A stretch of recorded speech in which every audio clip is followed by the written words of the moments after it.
Prezados e prezadas, sejam bem-vindos e bem-vindas à nossa aula de História. Eu sou o professor Cláudio Nascimento, professor da escola jornalista Trajano Chacon. Olá, como vai vocês? Meus prezados, minhas prezadas, vamos fazer um passeio ao processo de independência do Brasil, não é isso? Então, processo de emancipação política brasileira, como isso ocorreu. Então, vejamos os bastidores da independência. Então, nessa aula de história, a gente vai ver um pouco como foi que ocorreu esse processo. Então, a gente sabe que esse processo foi marcado pela chegada da família real, pela Revolução do Porto, não é isso? Por vários acontecimentos que a gente vai agora detalhadamente explicar para vocês que estão em casa assistindo aí o nosso EducaPE. Então, a independência do Brasil foi declarada quando? Em 1822, de acordo com o livro, não é isso? Mas esse acontecimento tem relação direta com a vinda da família real portuguesa para o Brasil em 1808. O que ocasionou a vinda da família real ao Brasil? Professor, foram vários acontecimentos, invasões, que a Europa passava. Então, alguns estados tinham suas colônias, então a sua corte migraram, como o caso de Portugal. Migrou para onde? Para a sua colônia. Então, a vinda da corte portuguesa para a colônia aconteceu devido ao quê?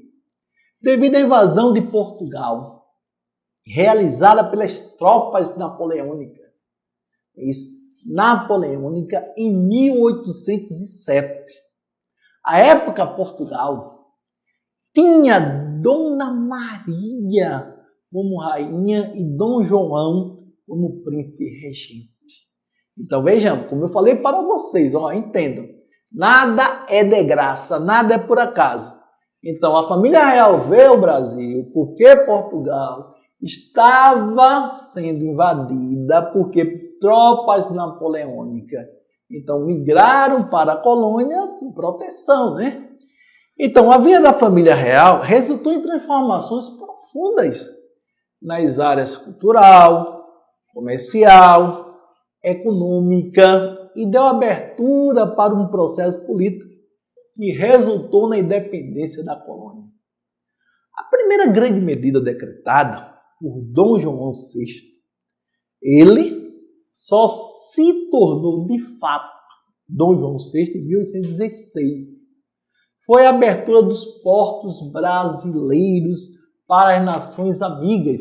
Isso permitiu que os comerciantes brasileiros negociassem diretamente com comerciantes ingleses, que posteriormente vocês vão ver que Portugal exigia, a Inglaterra, exigiu que o Brasil pagasse uma indenização. Então, Portugal teve que pagar essa indenização. Mas veio da onde? Isso. Então, vejamos. Então, a família real, quando chegou ao Brasil, transformou. Isso.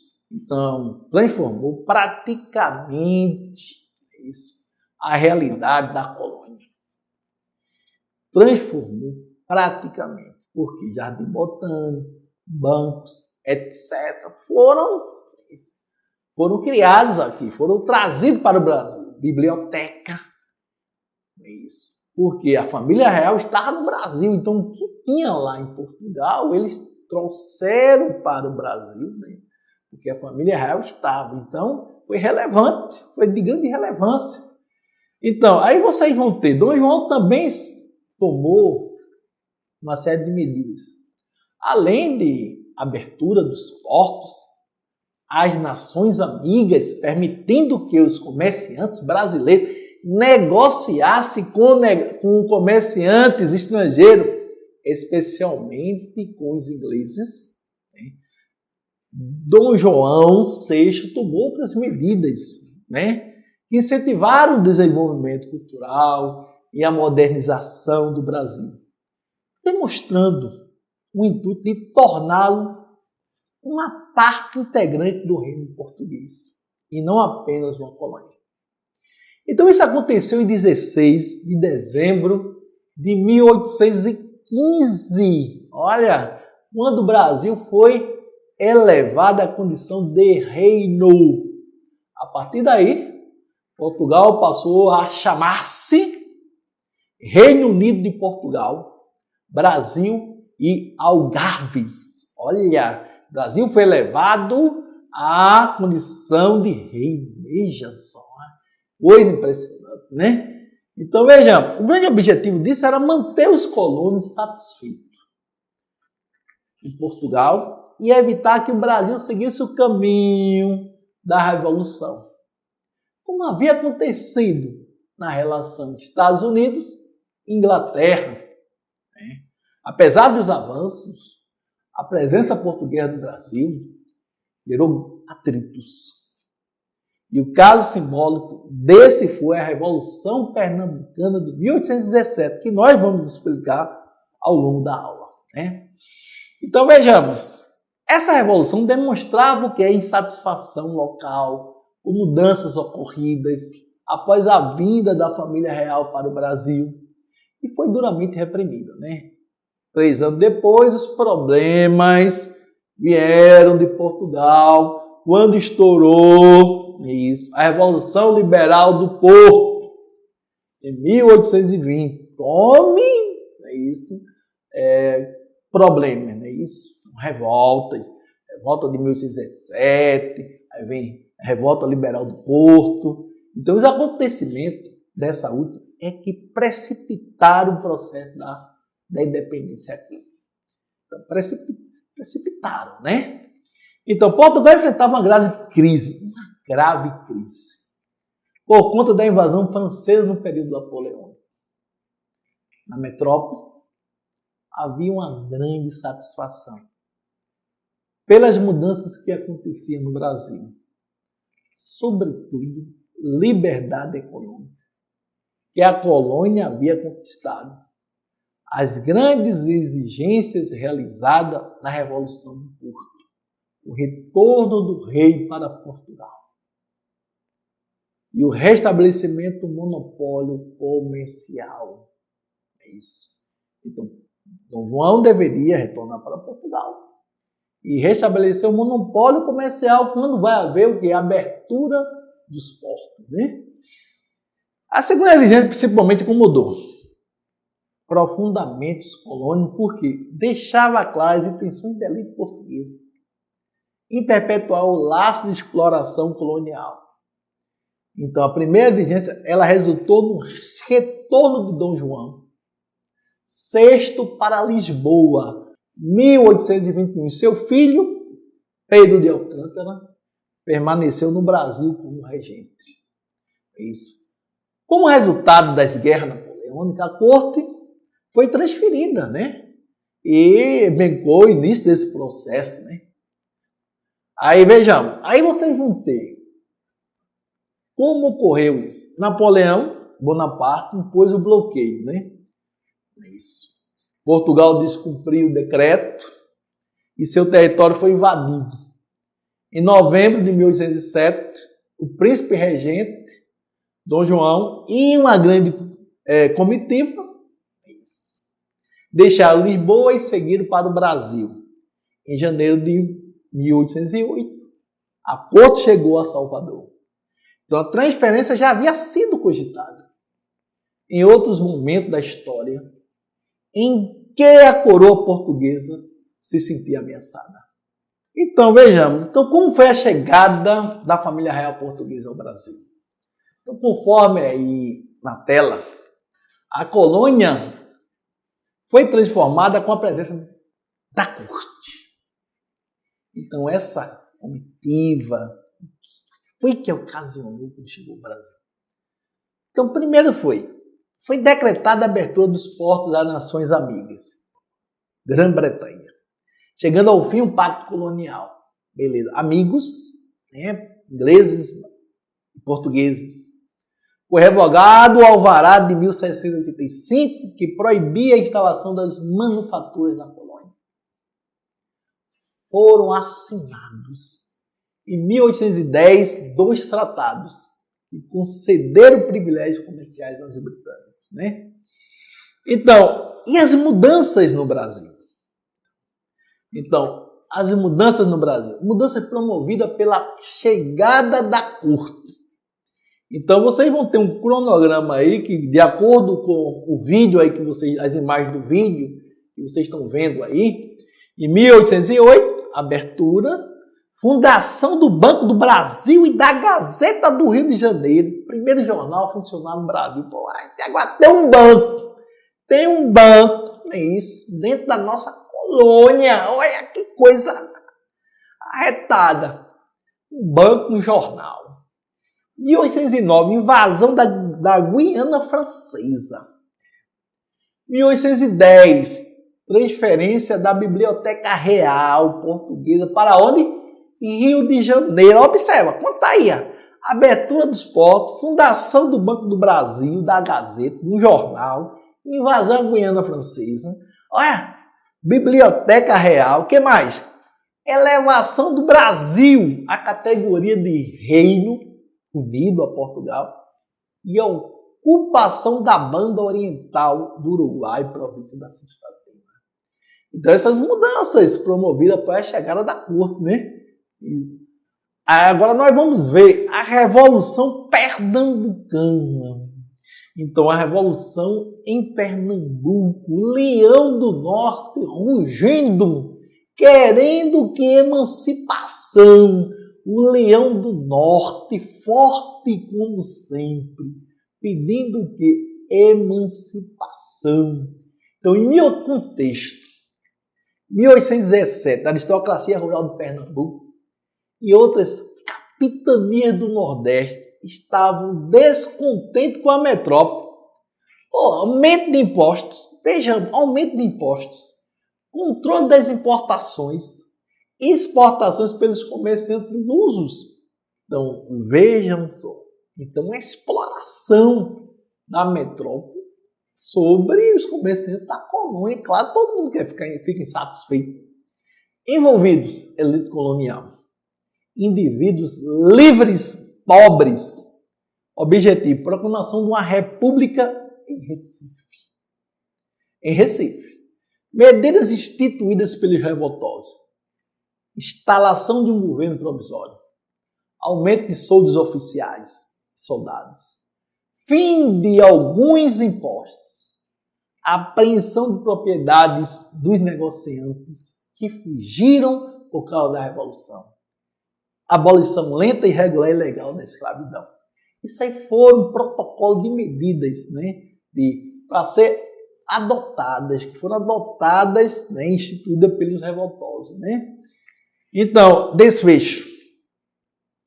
Após uma série de confrontos entre as forças do governo, rebeldes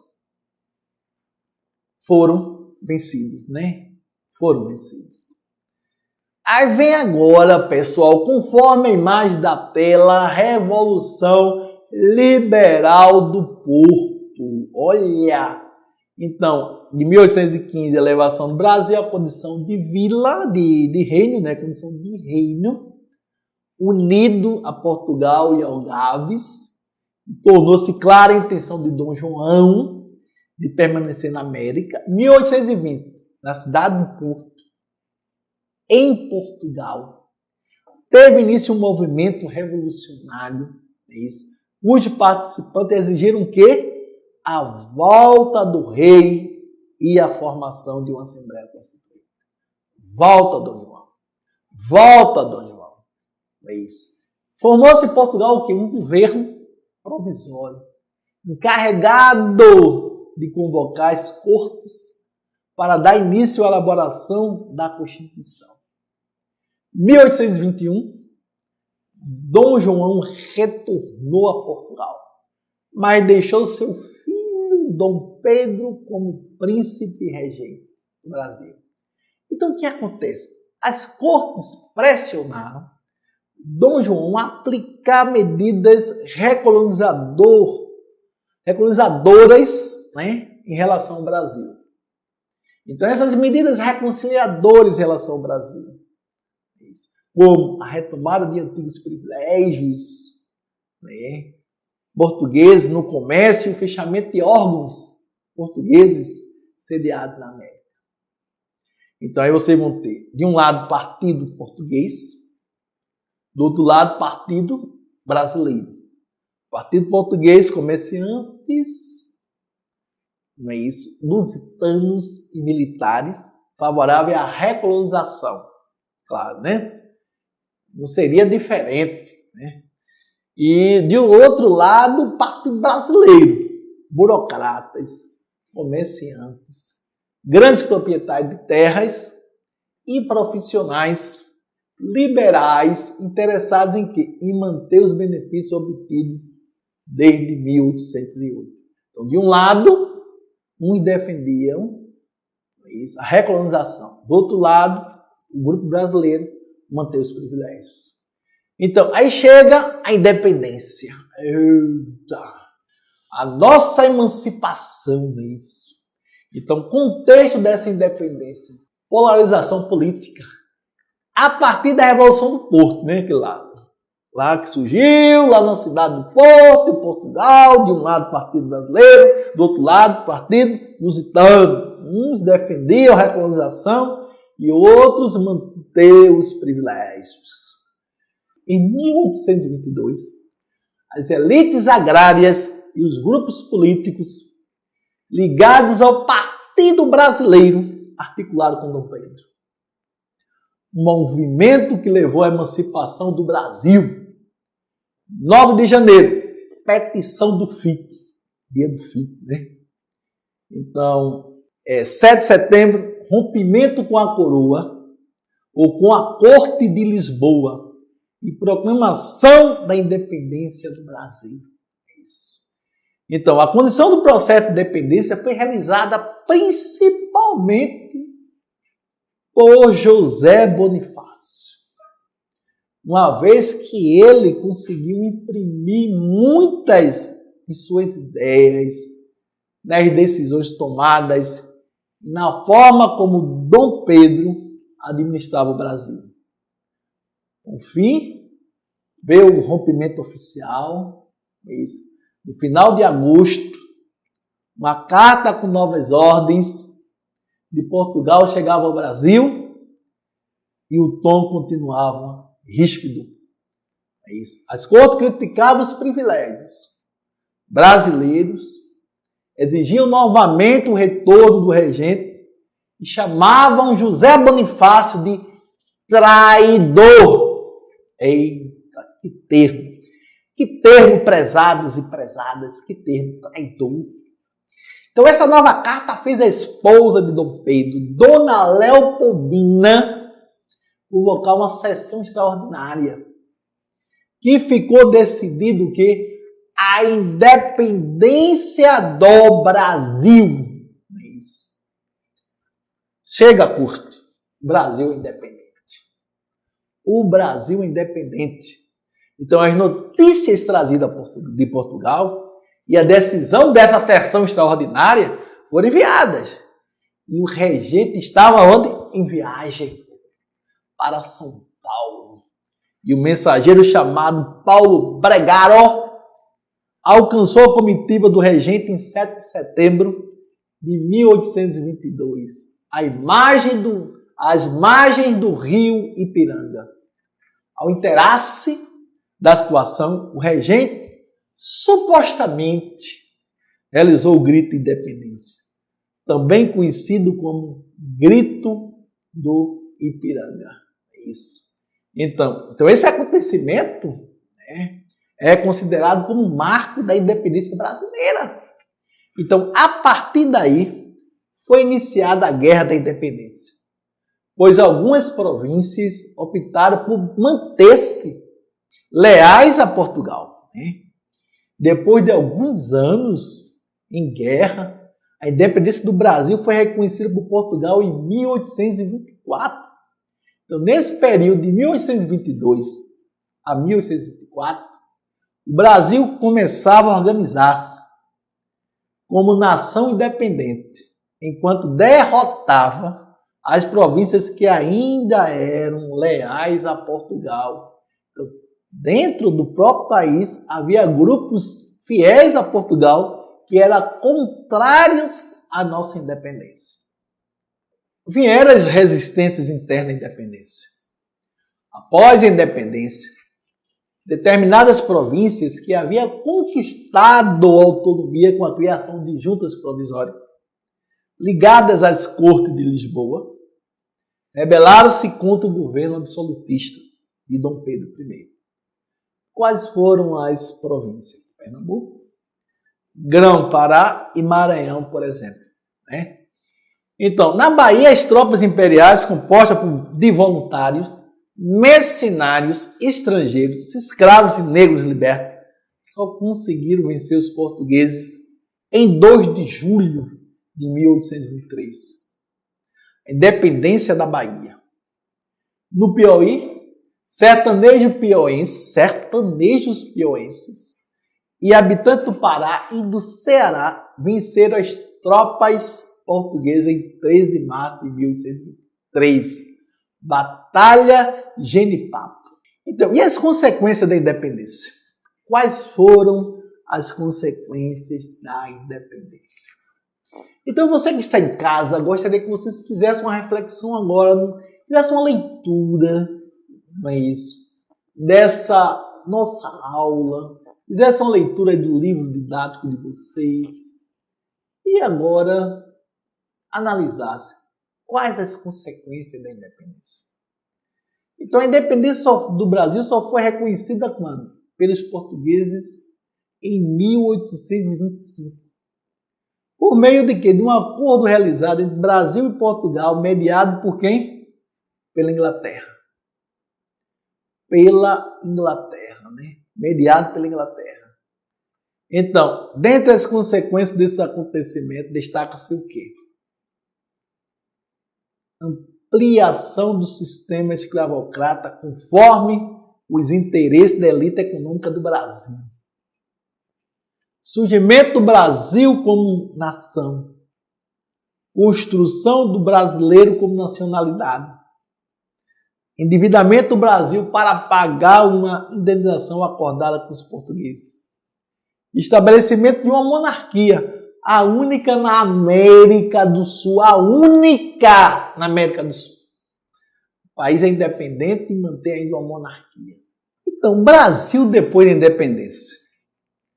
Depois da independência, o Brasil começou a organizar enquanto nação. A primeira decisão a ser tomada era a forma de governo a ser imposta aqui.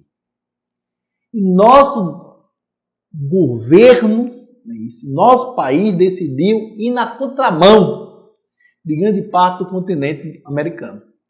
O Brasil optou por transformar-se em uma monarquia e não em uma república.